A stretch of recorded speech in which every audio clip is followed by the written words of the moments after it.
Warning, the following is a long list of warnings. If warnings offend you, do not watch this show. Warning, this show contains adult themes. If you're not an adult, do not watch this show. Warning, this show contains a lot of offensive language and may contain graphic content. If you are a Karen, do not watch this show. Warning, this show may contain shabby impersonations of celebrities. If you are a celebrity, represent one, or think this is unfair, do not watch this show. Warning, this show may contain what could be seen as controversial and subversive ideas and opinions. If you can't handle differing opinions, do not watch this show. Warning, this show actively shows the consumption of tobacco, cannabis, and alcohol. If this offends you, do not watch this show. Warning, this show may discuss topics including, but not limited to, those in the realm of politics and conspiracy theories in a politically incorrect format. If these topics offend you or make you uneasy, do not watch this show. Warning, the producers of this show will do almost anything for a laugh. If comedy or extreme comedic premises offend you, please do not watch this show. The opinions expressed on this show are not necessarily those of the producers, affiliates, hosts, ISPs, streaming platforms, advertisers, partners, or alike. Coming to you from an undisclosed location inside the beautiful land of the Blackfoot Confederacy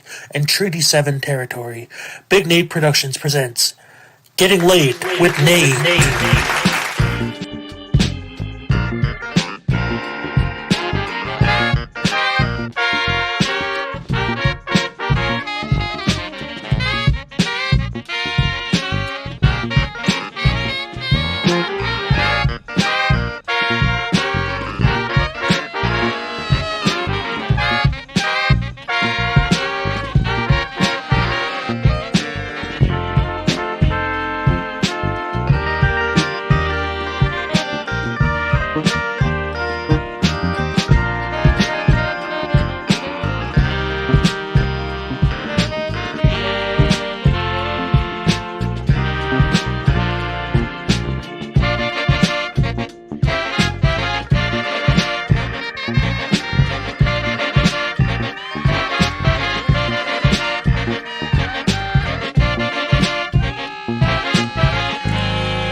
Hello? Is anybody out there? It's Friday night. How's it going? Isn't that intro great? You get to see my five head a bunch. Man, it's a good time. This show is based around my five head. It's pretty, man. What do you think, Chase? I have a pretty impressive five head. It's more than a four head, it's a five head, right? I'd say somewhere around there. Yeah, my buddy Wes coined that term, so shout out to Wes. All right, I hope everybody's doing good. We're going to do it again. Backed by somewhat popular demand. We're calling Tom Green.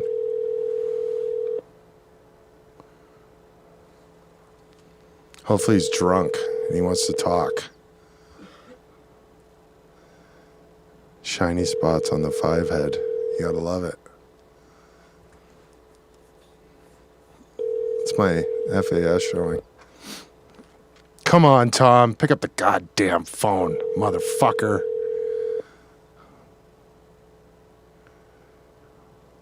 This mailbox is not currently accepting mail. Stop. Here's the other number that's not going to work. Yeah. Will he ever pick up? We'll never know. But we'll keep trying. We'll be vigilant. YouTube's working again. I'm excited about that. Thanks to everybody. We're at like 120 now. It was so hard to get to 100. Now we're blowing right by it. So thanks for all that. But it changed the name, which screwed up all this streaming. Anyways, technical, boring stuff. I think maybe before we get into the interviews, we'll do some placeboing. We don't know how to say it. This is from, like I said last week, playing these videos. The ones from last week went back to like, I don't know, maybe 08. These ones are in the 2014-15 range. And this first one is a remix of seasons 3 through 5 of Breaking Bad. So anyways, it's funny. I think it's funny. Have a look. Place boing. Well, it was, she kind of grabbed me and she put me over her knee and she My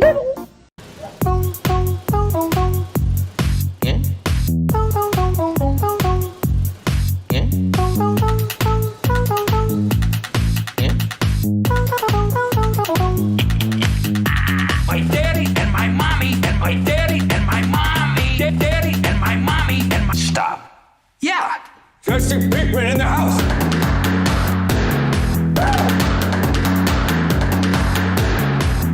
Bitch. Little bitch. I made you my bitch. Jesse. Bitch. Yeah, bitch. Jesse. Bitch. No, I am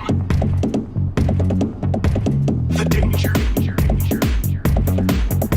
I am the one who knocks. Say my name. Mr. White. Goddamn right. Hank. Say my name. Willy Wonka. What? Walter White? You're goddamn right. My name is Asac Schrader. It's Hank. Asac Schrader. His name is Hank. My name is Asac Schrader. It's time for you to listen to me. Fuck yourself. Wow! Wow! Just listen to me. Fuck yourself. Wow!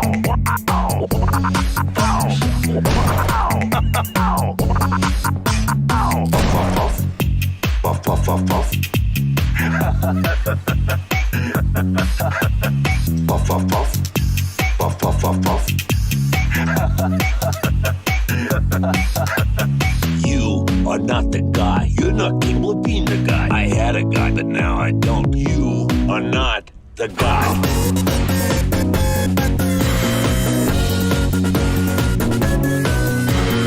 You are not the guy. You're not capable of being the guy. I had a guy, but now I don't. You are not the guy. I had a guy, but now I don't.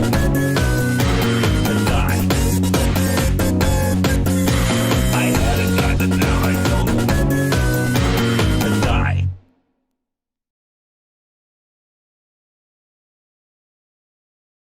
Wait, we're there. We're back. Forgot to shave my upper lip. You know, I don't have very much to shave, but okay. So this next interview, I got to sit down with my buddy Tyson. It's funny, at the beginning of the interview, he's like, "Is my lighting okay?" He had opened a window and it was fine. And then as you'll see it progressively throughout the interview, he gets darker and darker. But the state of affairs are dark, so it's fitting, I guess. And for some reason, it froze at the beginning for about the first 10 seconds. So don't yell at me, okay? So here's my interview with Tyson Kale Boyd. Hey, everybody. I'm here today with my pal Tyson Kale Boyd. How you doing, man? I'm doing good, man. It's good to see you. Yeah, you too. You're a partner at the Starlight Room, right, in Edmonton? Yeah. Cool. How long you been a partner there?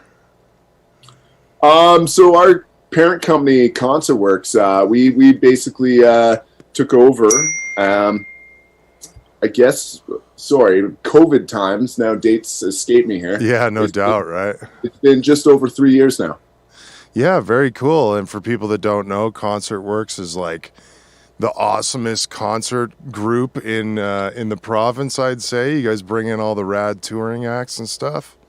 Yeah, a lot of stuff that we're personally interested in, for sure. Yeah. Definitely of the heavier persuasion usually. Yeah. And I just wanted to have you on to talk about kind of the state of our industry. You also do. Could you tell the people about the Starlight Sessions? That's a new creation, right? Yeah, Starlight Sessions evolved, I guess, more as an idea from about December 2019. It was my wife Andrea that came up with the concept of it, and we had a brand, a design, kind of the concept ready to go, and it was kind of something that was in developmental phase, basically going on the context of a digital venue. So basically we kind of got busy working towards, our busy winter and spring programming. And it kind of was just a project that was on the back burner until March 13th. We had a website built, the brand and everything, but March 13th was the first day that we got shut down for COVID, and we had the Real Mackenzies performing that night. So as we were basically getting shut down in real time, we were prepared to open that night at a capacity of 250 people. The press release was the day before about new restrictions to COVID and which not. So it was very kind of new at the time, what was kind of unfolding and happening, right? So we got a call from AHS hours before our doors, and they just wanted to follow what we had put into play for what we had going on in the evening. And they put up a couple of hurdles that was outside of the press release.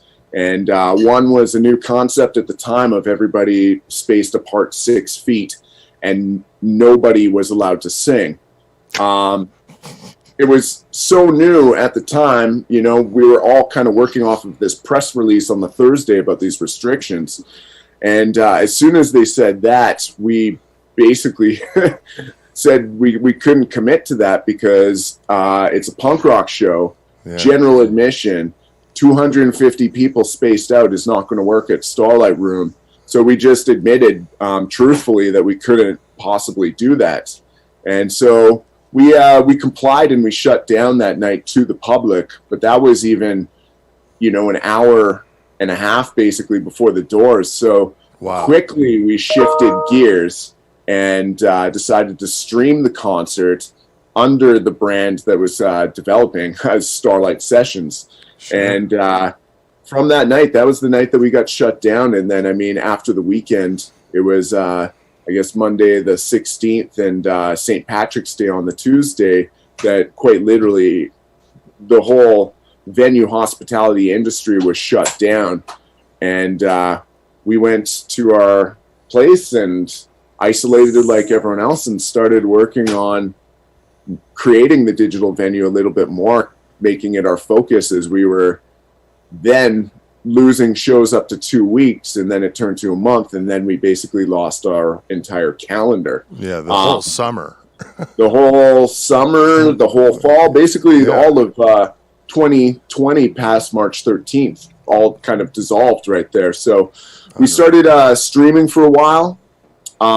We started doing a lot of some blogging, a little podcasting, some documentaries, some lost concerts, nice. Kind of a big mix of things. We did take a little bit of a break from about late June onwards through the summer, just as phase 2 rolled out. A lot of people were allowed different freedoms, and there was a very heavy stream fatigue going on. I think we were all a little bit tired of sitting in front of screens within our house. So, summertime, people had the freedom to go outside, do summer activities and whichever. We just wanted to do that ourselves, take a break. We've still been doing fairly active on sessions, but a little bit lesser of a focus, and we're kind of moving back into it a little bit more heavy into the fall and then the winter. Yeah, I remember that night well. Well, first of all, it wasn't that long ago, but that was the same night, the 13th, as Code Orange, too. Did you see that? Did Code Orange stream that? Are you talking about the stream itself? Yeah, when they streamed their CD release. I didn't know that they streamed it on March 13th. I remember it around that time. Yeah. And it was great. I actually thought it was, kind of a new bar was set as far as streams go. Well, I wanted to say that I was kind of switching back between the two of them, and you guys didn't do so bad yourself. You could obviously tell that Code Orange had more money and more preparation and stuff like that, and they'd gone through this a few times, but I was, switching back and forth between the Real Mackenzies and Code Orange. It was pretty cool. Yeah, we had about an hour and a half to prepare for that. I called Kale, who is a videographer for us, and she came down with the gear, and we set up. It was pretty wild. It happened pretty fast, and that was our first go, and I have to say, I was really proud of the result also. We were just flying by the seat of our pants, though, at that time. Yeah, very cool. I wanted to tell everybody about this Light Up Live initiative. I know you were saying it kind of started in the States with IATSE and all the crew that's out of work there. Could you just kind of explain to the people what's going on with the Light Up Live thing? As we were kind of speaking, we've been a little bit more of a part of the Canadian Venues Coalition initiative, which is civic. And we've been encountering a few different groups online that are coming forward with different initiatives. So there's a company in the States that, or I shouldn't say company, sorry. It's all kind of grassroots, but it's mainly tech workers that created We Make events. And in Canada here, we came across Light Up Live. And it seems to be industry technicians mainly that are basically putting a grassroots focus on, an initiative to kind of create conversation mainly, and maybe some media attention towards, joint issues we're all facing, yourself, venues, the crews, managers, agents, everybody. It's like a very big kind of ecosystem that we all have as far as putting on events. The Light Up Live initiative, though, we, as my assistant Jen actually that came across a tech that was in Toronto that started posting this, and we started following the website, and then she reached out to them, and we started feeding this through all of our venues on our email list through the civic group. And mainly it's September 22nd throughout Canada. All venues that decide to sign up are going to light up the venues red 1 hour after sundown. And it's basically just going to be through the evening. And I mean, there's a lot of things that we're just kind of talking amongst our groups right now that we'd like to focus on. Use it as a bit of an attention grabber, I guess, like I said, to the media to kind of push forward the issues and problems that we're kind of having with being shut down, and just let people know about how our industry works exactly, because that's been a big part of, a fairly large problem, I guess, about how we all shut down very aggressively. And the governments don't exactly know how our industry works. Yeah. They don't understand. They don't understand it, and they don't realize, as we move into phase 2 or phase 3, we can't just open and have it all go back to normal, right? Mm-hmm. Especially with tours, but you've played multiple bands over the years. Putting together a show usually is based around an album release, or a single, or kind of supportive of a project that you're kind of working on already, right? Sure, and usually planned 3 to 6 months out. Exactly, 3 to 6 months out, and that's just talking locally. If you're talking more nationally, it's 5 to 8 months, and international, 8 to 18 months. Sure. So there's this timeline that really is kind of going over a lot of people's heads, I guess, just simply because they don't actually understand how exactly everything works, right? So, I mean, this is just another initiative where we get a chance to work with some other folks as well, who are we're all working towards the same goal, and I guess that's a lot of it is education based. Sure. Kind of pushing, I guess, making people aware exactly of what our struggles and challenges are. Sure, because it seems like, just trying to put myself in a federal politician's shoes, but, it seems like they would be aware of, like, the ballet companies and the orchestras, philharmonic orchestras and stuff. I mean, these people are all getting all kinds of support from the government. I mean, I think lots of them probably are based off of government funding to begin with, but that's not translating to the sole proprietors, if you will, the independent private venue owners and stuff, right? Yeah, so when bailouts were happening from the federal government to industries, there was $500 million that was allotted to arts and culture. Right. And, that sounds like a substantial amount of money, but it also involves sports teams. Whoa.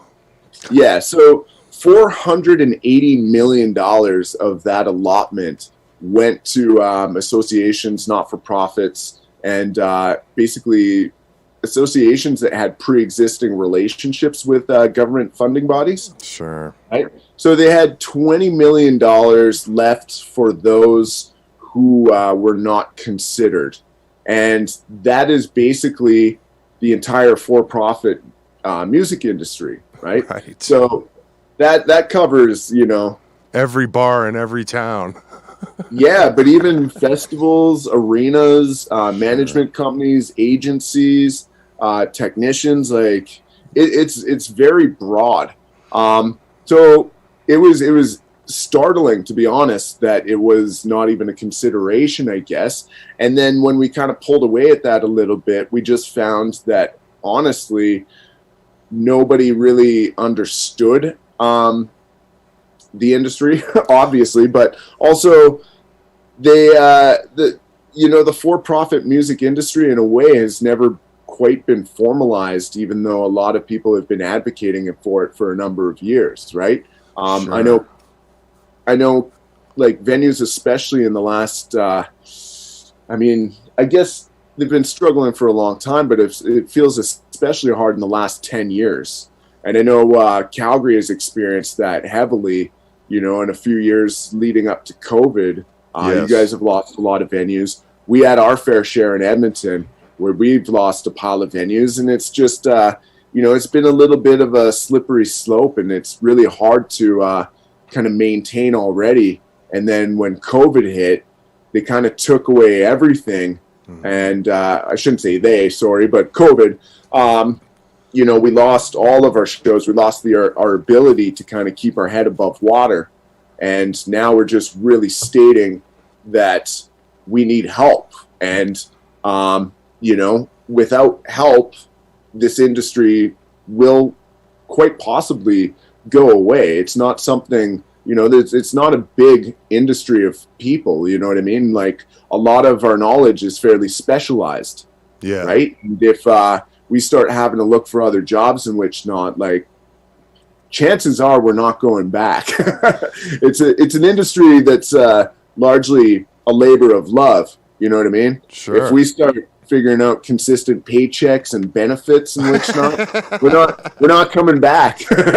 Yeah, no, for sure. And I think part of what they fail to understand is just how many, auxiliary, if you will, jobs come from this industry. Like, right down to the caterers and stuff like that. I mean, if you were catering for big festivals or anything, you didn't work this year, like on the more obscure end, but I haven't gigged since March. Like, it seems like it kind of blows my mind that they're not getting it together a little bit, because it seems like it would be cheaper to get the industry happening somehow again than to be just forking out all these CERB payments and paying all these people to stay home that are highly skilled, Yeah, when you're factoring in, like you said, it's not just, people who are working directly with events and concerts, but, the amount of money that's brought into the cities and the markets wherever you're bringing music, there's a study that was done by the American Association, NEVA,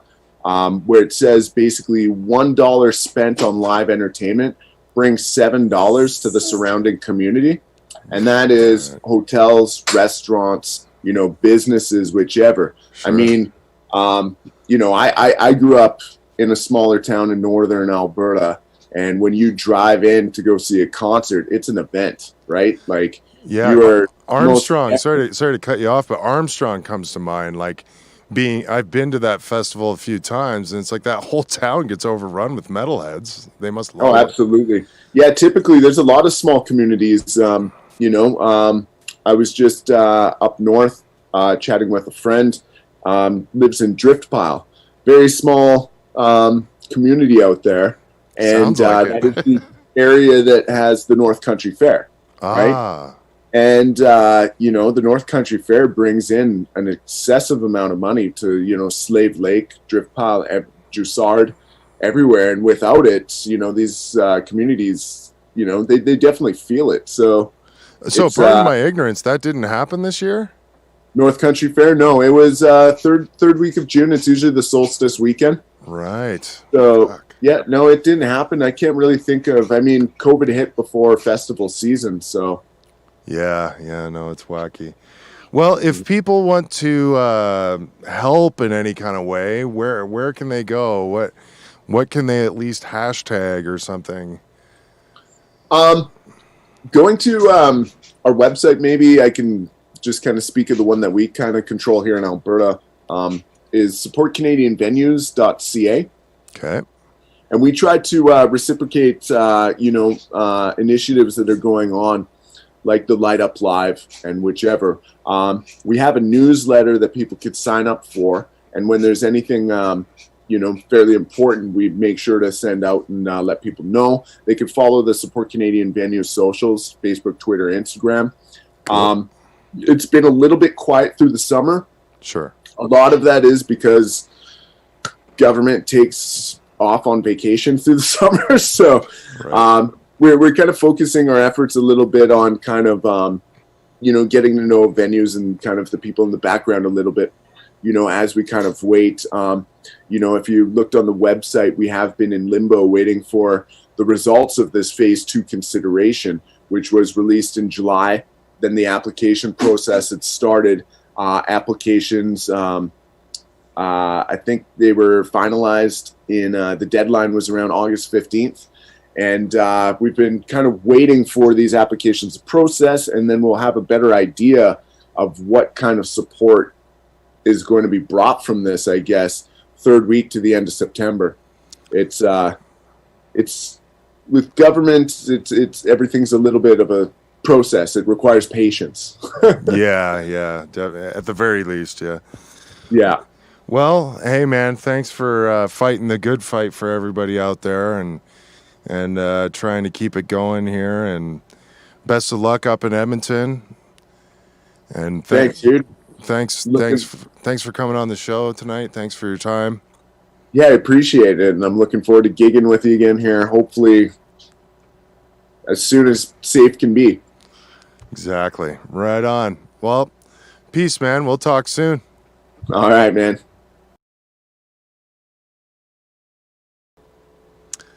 Yeah. Thanks to Tyson for doing that.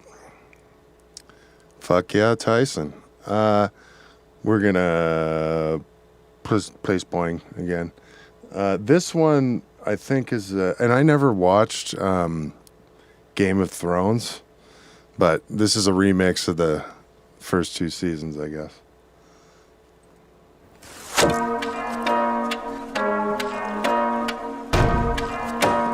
Now we will begin the dance. This is the bronze dance.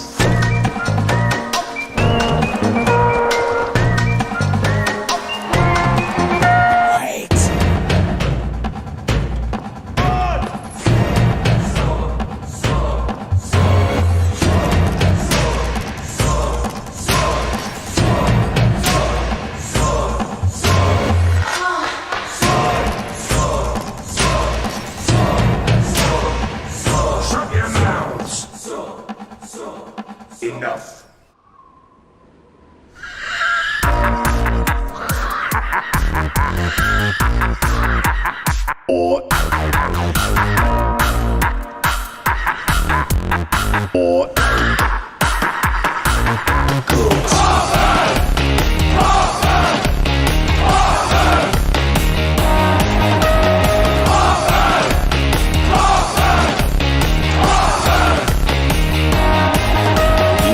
As I command, or I'll find me a hand who will.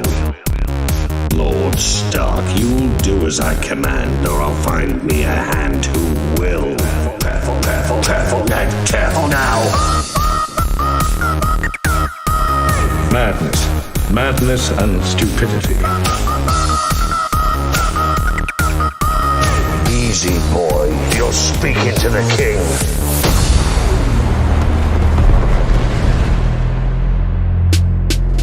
When you play the Game of Thrones, you win, you die. Who am I? Who am I? Excellent lamprey pie. I cannot make an investment based on wishes and dreams. You're my prisoner. You're not a free woman. That's what prisoner means. Aren't you always so clever with your schemes and your plots? I know what you intend. Do not. My fears have come true. There's nothing I can do. I melt my ego into a pot of turtle stew. We'll say was lie. We'll say was green. We'll say whatever we like. Go! Run back to Winterfell! I'll have your head on a spike!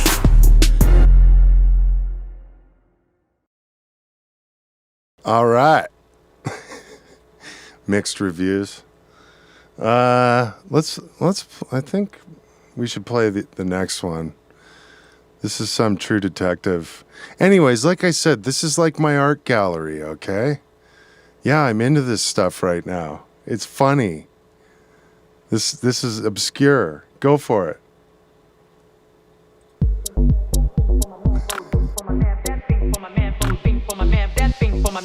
Chew your asses out. Y'all best to get that thing for my man, that thing for my man Bodine coming here. Y'all best to get that thing for my man, that thing for my man Bodine coming here. Y'all for my man, thing for my man, thing for my man Bodine coming here. Y'all for my man, that thing for my man Bodine for my man Bodine coming here. Y'all best to get that thing for my man, that thing for my man Bodine coming here. Y'all best to get that thing for my man, that thing for my man Bodine coming here. Y'all for my man, thing for my man, thing for my man Bodine coming here. Y'all for my man, that thing for my man Bodine for my man Bodine coming here.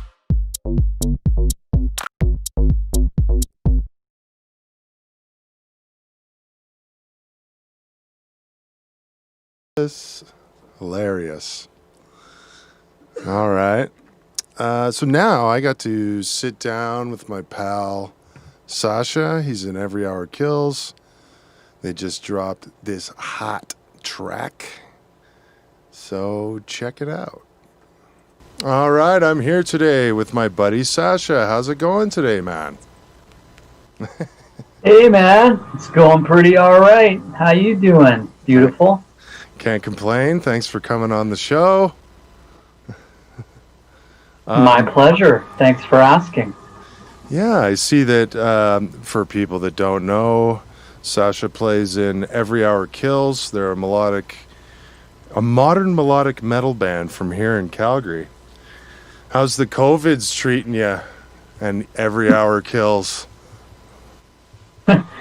Yeah, you know, it's not too different for us because we kind of hung up the hat of playing live actually before COVID hit. Maybe fortunately, or maybe I don't know if a story of giving up is inspiring, but yeah, we were just basically decided to be an internet project and really focus on that. Anyways, like for the last couple of years or so. Oh, really? I didn't realize that. I didn't realize you were Internet Steely Dan. Yeah, kind of. Yeah, because I mean, when we parted ways with our drummer, he was kind of a big part of playing the idea of playing live and what those songs were written for at the time. So after that, I decided to kind of do all those collaborations with different vocalists and different guitar players just over the internet. And so I decided to kind of focus on releasing it that way too. Oh, very cool. We should shout out to the other fellows in the band. Jared Maxwell Lister is the singer, correct? Yep, he's the singer. And our buddy Brent Stutzky. Oh, yeah. Big Brent. Yeah. And so talk about, you guys formed in 2015. How did you all get together? I know that you and Jared go way back. Yeah, apparently 2015. I don't know. My addled, aged memories rings a bell around that time. Yeah, I've known Jared forever. Actually, we used to work together at Axe Music here in Calgary, a sort of another institution now gone that's Sure. closed. but we worked there. That's where we met, and then we played in a band together that was actually his band. I joined his band called The Race, which was also a very like progressive, weird kind of technical band that we did together with some other dudes. And so we've known each other the whole time. And then actually the drummer for Every Hour Kills, the original drummer, Rob, we knew him. He actually auditioned for that band. That's how we knew him. So I've known him for a long time as well. And he's just always been an awesome musician and a good friend. And so just decided that me and him never really did anything together because the Race broke up. So we decided to try something and try and create some music together. He's an awesome musician, and so is Jared, obviously. So we just gave it a go, wanted to see what we could come up with together. Nice. If I remember, we used to jam next to you guys, The Race. If I remember correctly, there was quite an electronic aspect to all that, correct? Yeah, it was huge, like half programmed, which at the time was pretty different. Like, 10 or 15 years ago, a lot of bands weren't playing like with backing tracks live and stuff like that. And like a MIDI controlled light show, and we would change tunings. We had like synth guitars that could change tunings in the middle of the song. So it was pretty high tech shit. Pretty ambitious, and then of course it all blew up and didn't work out. There was a curse over Calgary. Fuck, nobody's did.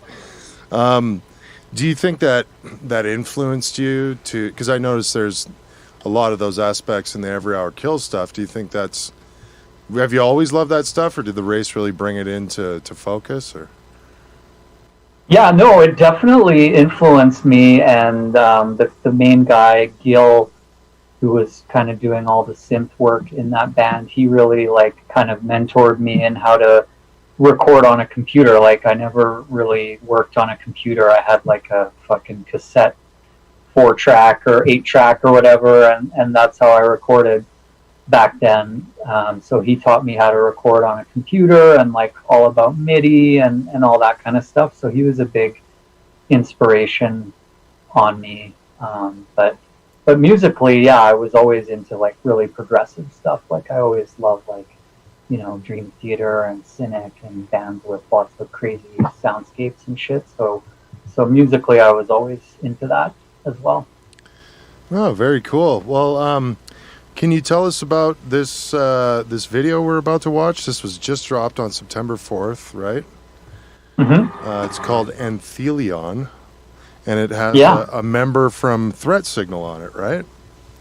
Yeah. So a really amazing guitar player, Travis Montgomery from Threat Signal, and he's in a bunch of other bands, Kill the Lights and stuff.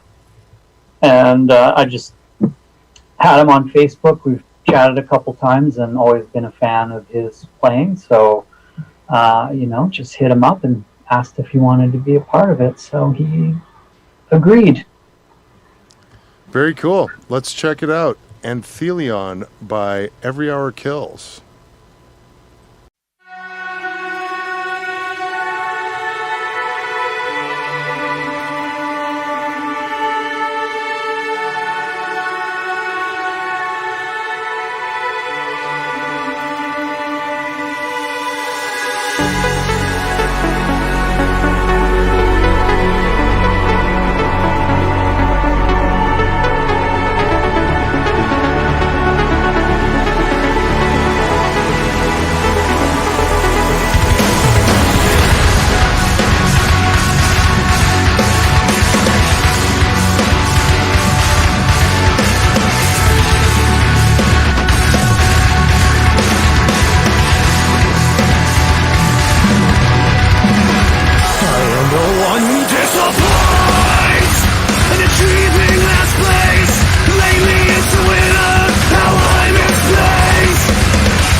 All right, that was awesome.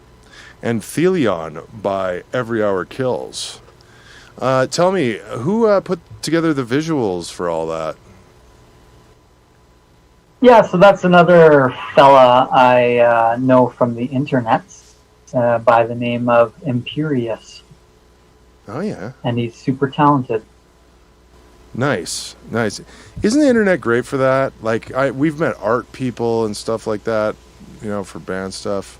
You just met him randomly because not randomly, you probably dug his stuff and you reached out to him? Yeah, honestly, it is great for that, and that's how I find like most of these collaborators and people I work with. I just I'm just part of communities like forums and groups and shit where people nerd out about music or metal or audio engineering or whatever it is, and so there's lots of talented people out there.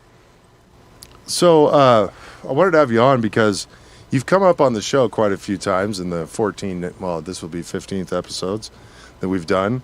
And Reed from Osiren was on, and you produced their record, I heard. Or did you just mix it and master it, or did you do the whole thing? I just mastered that one, the most recent one, yeah.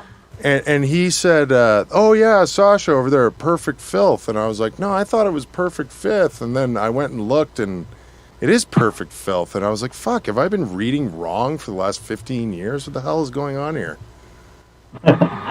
No, it's I changed it because it used to be Perfect Fifth when it was me and a couple other guys, and we had like a physical space and we had a sign and stuff. But then that kind of fizzled out, and I just went off on my own, and it was just somebody misspelt it at a conference. Actually, at the Noctis conference, we were doing like a seminar thing, and somebody misspelt it on our little name tag, and I was like, damn, that's actually pretty good. That's pretty catchy. So I changed it to that later when I went solo. I saw that listed as a record label. Are you a record label mogul too, or is that just for fun? I am such a mogul, Nate. Like, wow. Like, fuck. I was wondering how many bands you have on your giant label. Yeah, check your notes there, because it probably will tell you that it's a lot of bands and it's really big. How is Suge Knight? I was joking. Yeah, maybe your band could be on there if you play your cards right. Who even knows? Okay. Yeah. I'm in. Let me know where to sign. Yeah, let's get filthy. No, it's just basically a label to put my stuff under without having it being under my name. So it was just a convenient name that I already had. So there it was. So I wanted to get nerdy now. Nerd alert. Let's start talking about studio dork stuff. So how long have you been producing for? Quite a while, I'd imagine. Yeah, quite a while. So like that first band I was in with Jared way back, I kind of started learning about recording and stuff from one of the members of that band. And what year that was that? Oh man! Oh fuck! 05, 04, 03? Oh, I think that album came out in 1998. Really? Are you fucking with me? I don't know. I'm not good with dates. Anyway, it was a long time ago, many years ago. Okay, cool. Wild. I just like the ring of 1998. I don't know if that's even true. Fair enough. Jared's really good at dates. He could like tell you what fucking day it was and like who the mayor was at that time. But my brain is frazzled. Cool. How many records have you done? Have you counted that? Like that I've produced or like written and stuff? I'd say, produced for this. Oh, fuck, man. I haven't counted expressly, but like a lot. Yeah, like I know. Probably tons. You did our record. You did our first record. Yeah, I've done tons. I wouldn't doubt it being like close to 100 if you include like mastering and stuff like that. It might be in the triple digits. Awesome. So, what's your setup like? Are you like? I have a feeling if we could see from behind you, it would look like the Star Trek Enterprise, set. Massive screens. What kind of monitors are you using? Yeah, so I'm using these kind of esoteric passive monitors that nobody's ever heard of called Sonics. And but they're designed similar to Amphions, which is a kind of a more popular brand these days. They use the same drivers and a similar kind of passive design as Amphions, but yeah, they're called Sonics Anima, and nobody's ever heard of them, but I like them. Huh. Interesting. What do you must have to have an amp then, obviously, if they're passive. What kind of amp you got? Yeah, I do. I have a nice Class A Parasound amplifier, a THX approved amplifier that runs really hot and then warms up the room nicely. Interesting. Awesome. How many watts, I'm wondering, just to try to get an idea of how big these speakers are? Oh, they're not big at all. They're it's just a 5-inch driver. Oh, they're fives. Huh. Yeah, 5 or 5.5 or something like that, and a tweeter. So they're not big because, like, when your studio is in your bedroom, like mine is, then you can't, and you have neighbors, then you can't really listen at punishing volumes very often. So yeah. So I wanted something smaller that was really nice and detailed that wouldn't, get the room vibing too much. Fair enough. What do you run? Are you a Mac guy or are you a PC guy? I run PC. I don't really care too much about the debate or anything. I just use kind of what I've always used, and PCs were cheaper and easier to modify, so that's what I went with.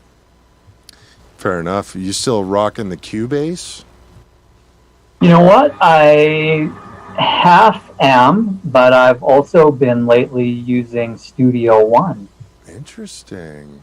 I was just having some stability issues with Cubase. It was crashing a lot and really rustled my jimmies. So I went on a DAW hunt, and I tried a few, and I really like Studio One. I tried like Reaper, I tried Pro Tools, and Studio One's really cool. It's kind of Cubase-esque, but it's like streamlined and simplified and modernized, and I'm digging it.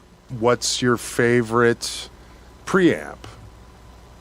Well, or I mean that you own. So I've always loved anything Neve style. Sure. And that's what I've used for a long time, is different variations of that. And right now I have a Great River, which is kind of a Neve style, but a little bit more hi-fi-esque, a little bit of a modernized Neve style preamp. Nice. I've wanted one of those forever. They're great. I rented one. I remember you used to be able to, Long and McQuaid would have occasionally let you rent one. Mm-hmm. Yeah, that's Sorry? That's probably where I tried it first. Is it the MP1 or what was it? MV? Yeah, something like that. Yeah. It's like a half rack unit. Okay. Is that lunchbox then? Are you running the lunchbox or are you running a full rack? No, I have a regular 19-inch rack for the vocal stuff. Oh, okay. And then I do have a lunchbox as well, but I just use that for my mixing, for some mixing stuff that I put on the mix bus. Oh, yeah. Oh, okay. So you're running some analog stuff on the mix bus on the way at the end? I am right now, yeah. Like I've kind of flip-flopped back and forth between having some analog and just doing all plugins in the box stuff. I don't really think there's any limitations with plugins or that they don't sound great. I think you can do great work with plugins and they sound amazing, but it's also just fun to buy gear and play with it. So. Fuck, it never ends, does it? Once I sell something and then I see something new and I'm like, ooh, and you start doing all the research and read the manual and it just fills the emptiness, the empty void inside me for a moment. Yeah. Until you wake up the next day, or the next week. You get over that stuff in a week. Yeah, it is Read passing. Yeah, the darkness returns, but it is brightened briefly with some gear therapy. Yeah. Any other gear of note you'd like to shove in my face? No, I was joking. Any other cool gear you have is what I meant to say. I don't have a lot of gear, man. You probably have way more fucking gear than I do, so I don't know what you're talking about. My setup is like pretty Spartan over here. There you go. You got a line for vocals and a lunchbox for a few things, and that's about it, eh? That's it. Like, it's mostly like a big fucking ballsy computer. Like, the computer is beefy and fast. Are you using PreSonus A to D then? No, I have a Prism. Oh. Which is pretty nice. Yeah, I'll give you that. Nice. All right. Very cool, man. Awesome. Well, thanks for, taking some time out to chat with me. It's good seeing you. I haven't seen you forever. Yeah, man. It's good to see you. I used to see you, like, all the time at the shows. We would say hi and we would touch and everything. Briefly, yeah. Yeah? Yeah. Oh, I know. Oh, well. Whatever. What do you do? Yeah, that's right. What do? You go on fucking Zoom. With that, yeah, thanks again, man. Where can people download your stuff? Bandcamp, I imagine? Yeah, it's everywhere where music is found. So, yeah, Bandcamp, we're on there. We got a pre-order campaign right now for the new EP, and coming out October 9th. And there's some merch packages you can purchase on there if you're into it, if you want like a shirt and shit. And yeah, Spotify, we're on there. We're on fucking YouTube. Anywhere you look, we're there. Cool. And there will be links everywhere. I'll put links in the description too. Thanks again, man. Thanks again for coming on. Thank you for having me. My pleasure. I love you. Peace. Awesome. Sacha's the best. Good times. I don't know why I ask everybody if they're putting out albums anymore. It seems like nobody is. Yeah. And I don't know why I ask them where to go download it, because everybody says wherever music is. So I'm going to pull those out of the question roll. So one last place boing, we're going to call it. This is where he starts to get political. This gets into 2016, and stay tuned for next week's episode because it gets really good. But like any good artist, he was smashing Trump right away. So here's like 90 seconds of your life you're never going to get back. They were probably sent here so that we put them in our jails. Because to put them in our jails, they didn't pay the electric bill. To put them... Oh, I like that much, much better. No! Get those lights off! Oh.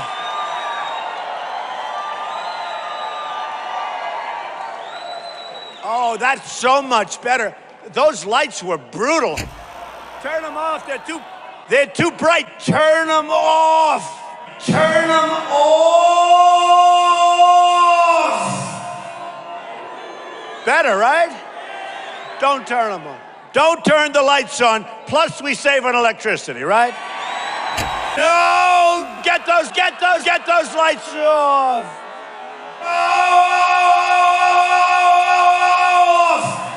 Oh, so much nicer. No, that's the way we have to negotiate for our country. Oh! Turn them off. Let's go. Ready? Turn off the lights. Turn off the lights. Turn off the lights. Turn them off. Turn off the lights. Turn off the lights. Turn off the lights. Turn off the lights. The lights. The lights. Turn off the lights. Let's go. Ready? Turn off the lights. Turn off the lights. Off. They're too bright. Turn them off. Oh, so much nicer. And because the lights didn't work, I won't pay the rent. No! Fuck. Unreal. Of course he's not going to pay the rent. What a fucking dick. Anywho, so I want to... Thanks, Chase. Chase has been helping out here. Everybody give him a hand. Hey, Chase. Say, come on. Show your... hi. There you go. Oh. I knocked over my phone. Oh, it's just his phone. Cool. And from downtown Calgary. I'm up on the hill a little bit over here. Thanks everybody for watching. If you can do me a favor, give me a share. I don't know, trying to do this every Friday type thing. Thanks to all the people in the chat. The chat exploded. We broke records. I've been seeing lots of new people. If you can just get them hip to what we're doing here every Friday, that would be super awesome. So, Chase is too tall. You're too tall. So thanks again, and we're going to play a few commercials and some credits. So see you next Friday.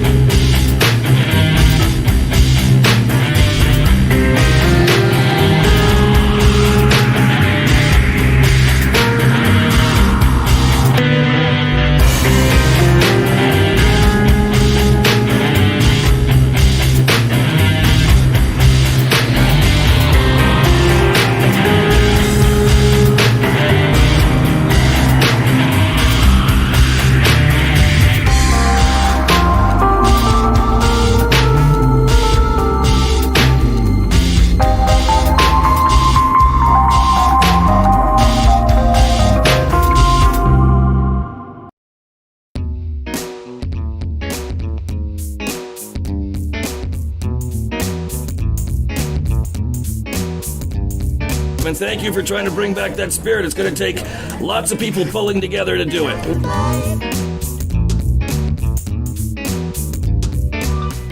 This is going to be awesome. Why does it taste like that?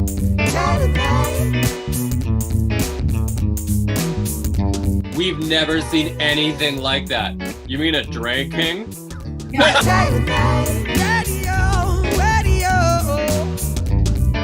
Whatever disease you get from putting your ass to toilet seat, that guy's out there.